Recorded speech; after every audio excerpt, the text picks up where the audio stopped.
Hola, hola, saludos, bendiciones. ¿Cómo están, familia? Les habla Yerin Páez Martínez y hoy tenemos otra cápsula de sabiduría.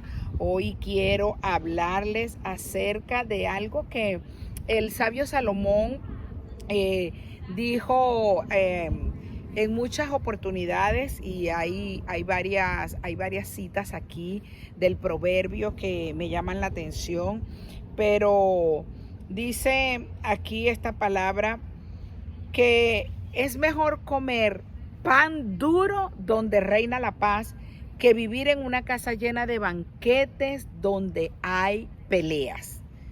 Wow. Esta palabra nosotros no la sabemos.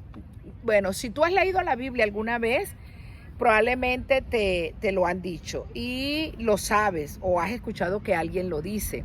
Pero cuando tú estás en una situación en la que probablemente por la necesidad, hay un refrán que dice por ahí que la necesidad tiene cara de perros. Y la gente hace referencia a esta expresión cuando tú, producto de las necesidades que se te presentan humanamente hablando, tú pues dices, bueno, hay varios refranes para eso. Te dicen al mal tiempo buena cara, te dicen, bueno,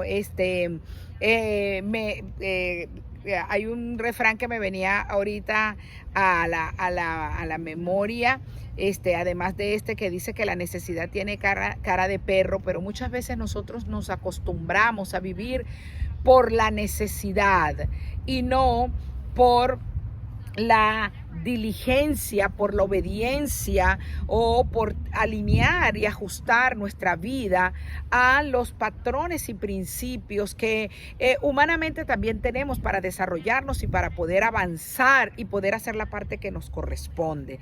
Entonces muchos de nosotros estamos queriendo tener una vida distinta a la que estamos viviendo, pero no queremos hacernos responsable de lo que estamos haciendo, de cómo estamos viviendo y qué es exactamente lo que yo necesito evaluar para hacerme responsable, para que mi necesidad no sea la que gobierne mi vida, no sea la que dirija mi vida, sino la responsabilidad. Y muchas veces nosotros estamos viviendo en una casa en donde hay contiendas, en donde hay peleas, en donde hay situaciones adversas y estamos como en un rincón, ¿sabes? Porque tú dices, es que yo no puedo irme para otro lugar, yo no puedo pagar una renta, yo no puedo dejar a este hombre, porque este hombre, aunque me pega, aunque me violenta, aunque maltrata a mis hijos, aunque hace todo lo que hace, pues, pero yo no puedo dejar de vivir esta vida porque me voy a morir de hambre. Y hay gente que de pronto está en un trabajo y en ese trabajo también su jefe le grita, lo insulta, lo veja, lo humilla y la persona está allí porque sencillamente está dependiendo de un sueldo, porque sencillamente la persona cree que no puede tener un mejor empleo o que no puede hacer nada para cambiar la situación allí, por lo menos en su ser interior. Y muchos de nosotros también somos los protagonistas de este tipo de escenario, porque les estoy hablando de una moneda de dos caras. Están los que están cautivos, que están prisioneros de la gente, porque no son capaces de revisar y ver e inspeccionarse interiormente, ver las capacidades, los dones, los talentos, las cosas que sí puede hacer, y están más enfocados en lo que no pueden hacer y se someten a la opresión, a la tiranía, a la represión de algo o de alguien, porque su necesidad dirige esa circunstancia. Y están los que ejercen, que son los autores o los actores de la represión, de la opresión, de la contienda, en la que permanentemente están acusando a la gente, peleando por todo, no están conformes con nada, siempre tienen una diferencia. Y el problema no es que estas personas en un momento determinado no tengan razones para reclamar, para decir las cosas. El punto es que hay gente que sencillamente no sabe convivir con otros. no sabe aceptar a los otros las diferencias dentro del margen de la equidad. Todos los extremos son malos, los extremos de lo que creemos que es bueno hacer y los extremos de lo que creemos que es malo que se haga. Entonces a veces no tenemos equilibrio respecto a nuestra manera de vivir y tenemos gente que por todo pelea. Yo se lo digo, amado, porque yo crecí en un hogar en donde el estilo de vida era la contención, la discusión, la riña, la violencia y yo copié ese patrón de conducta. Yo copié el patrón de conducta en mi casa de contender, de pelear por todo, de quejarme por todo, de vivir en una riña, de pelear. Y eso me trajo muchísimas consecuencias en mi vida personal, con mis hijos, o más que todo con mi hija mayor. Porque pues era mi hija mayor y a ella le tocó enseñarme a mí a ser mamá y pues a mí me tocó con ella aprender a ser mamá, pero también a ella le tocó aprender a ser hija conmigo. Entonces tenemos esa responsabilidad. Y yo recuerdo que siempre la gente, yo tenía siempre una motivación correcta cuando reclamaba, cuando decía, cuando daba un consejo y yo creía que yo lo estaba haciendo bien y la gente no podía ver en mí que el motivo de mi corazón era que yo quería corregir una situación, una conducta o enseñar a alguien, pero probablemente el modelo, el patrón de conducta que yo tenía para decir las cosas y para hacer las cosas no era el mejor y no tenía uno diferente, porque cuando tú vas a la televisión, tú ves que los medios de comunicación son violentos. Hoy en día vemos cualquier cantidad de personas, incluyéndome, hablar acerca de la educación emocional, a que mejoremos la manera de pensar, que desarrollemos la inteligencia emocional y todo este tipo de cosas. Pero la verdad es que socialmente y familiarmente tenemos un patrón de conducta violento, agresivo, contencioso, peleonero y no sabemos cómo modelar una conducta distinta porque no tenemos un modelo de conducta y es que la gente está llena de dolor, la gente está resentida. Entonces encima de eso nosotros queremos que la gente sea lo que nosotros no somos y entonces queremos que los demás hagan lo que nosotros no hacemos porque nos han enseñado a hacer pero no a hacer. Y entonces cuando el sabio Salomón dice esta palabra, mejor es comer pan duro donde reina la paz que vivir en una casa llena de banquetes donde hay peleas. Yo te quiero preguntar hoy, en donde tú estás comiendo, ¿hay peleas? ¿Quién genera las peleas y las contiendas? ¿Tú eres el que las genera? Pregúntate, ¿cuál es la razón por la que estás peleando? ¿Estás peleando porque las cosas no se están haciendo a tu manera? De acuerdo, eso era lo que me pasaba a mí. Yo llegaba y encontraba, por ponerles un ejemplo, la jarra, no había agua para tomar. Y habían los botellones y nosotros tenemos un filtro en casa y todos los botellones vacíos. Y yo le decía a mis hijos y le decían, por favor, cuando se terminen de tomar el agua, coloquen el agua en el filtro, porque tienen que esperar que no haya ni un solo botellón de agua para decir que no hay agua y no se compra a tiempo y no lo montan y uno viene y entonces yo tenía que cargar el bote y ponerlo. Pero resulta que eso a mí me enojaba sobremanera. ¿Ves? Y yo tenía muchas situaciones irresueltas dentro de mi ser interior. Y cada vez que algo que no se hacía a mi manera o a mi forma o en mi tiempo o según mi ley personal, ¿cuál era? Mi ley personal es, si se acaba el botellón, alguien tiene que subirlo. Y mi ley personal era que cuando yo veía todos mis botellones vacíos y no había agua, mi ley personal es que yo tenía que pelear, que yo tenía que armar un escándalo para que la gente que vive en mi casa, mis hijos y los que estemos allí, se concienticen de que no es posible que eso yo lo veía como una injusticia.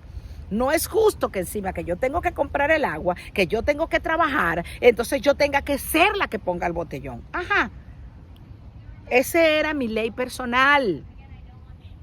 Es una ley que había en mi casa con una norma. Pero, ¿por qué te enojas?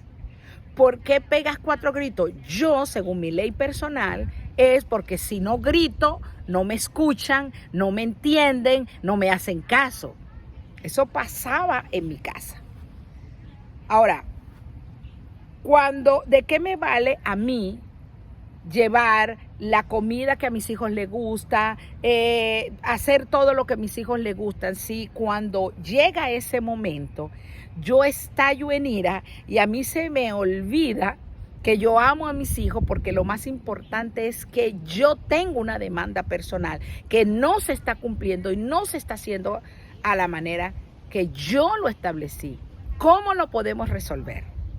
Entonces, nosotros hacemos de esa ley personal una consecuencia, y en la casa en la que normalmente hay contienda es porque hay gente que tiene mucho dolor, mucho resentimiento y está protegiendo sus heridas a través de un mecanismo de defensa que nosotros consideramos que es lo que nos protege para que no nos abusen, para que no se aprovechen de nosotros. Y entonces nosotros, en lugar de llamar y de establecer responsabilidades, mira, tú eres el que vas a poner el agua, le toca a fulanito, como hacía mi mamá cuando estábamos pequeños. Como éramos hembras, yo tengo un hermano varón de mis padres, tengo otro hermano, medio hermano, pero el que es de casa, que se crió con nosotros y todo lo demás, nació, es el más pequeño, y éramos puras hembras, las grandes.